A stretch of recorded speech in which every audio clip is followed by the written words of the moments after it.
السلام عليكم ورحمة الله وبركاته.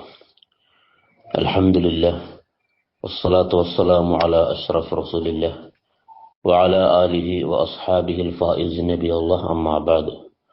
وعن أبي سعيد الخدري رضي الله عنه قال: كان رسول الله صلى الله عليه وسلم إذا فرغ من طعامه قال: الحمد لله الذي أطعمنا وسقانا وجعلنا من المسلمين. رواه الترمذي.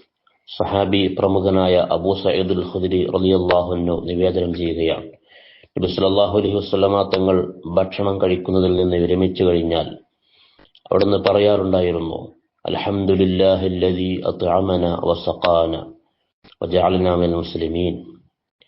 നമുക്ക് ഭക്ഷണം നൽകുകയും പാനീയം നൽകുകയും മുസ്ലിമീങ്ങളിൽ ഉൾപ്പെടുത്തുകയും ചെയ്ത സർവശക്തനായ അല്ലാഹുവിന് സർവസ്തുതിയും എന്ന് നബി സല്ലല്ലാഹു അലൈഹി വസല്ലം തങ്ങൾ പറയാറുണ്ടായിരുന്നു. ഭക്ഷണം കഴിച്ചു കഴിഞ്ഞാൽ ഈ ദിക്ർ ചൊല്ലൽ പ്രത്യേകം സുന്നത്തുണ്ട്. വഫഖനല്ലാഹ്.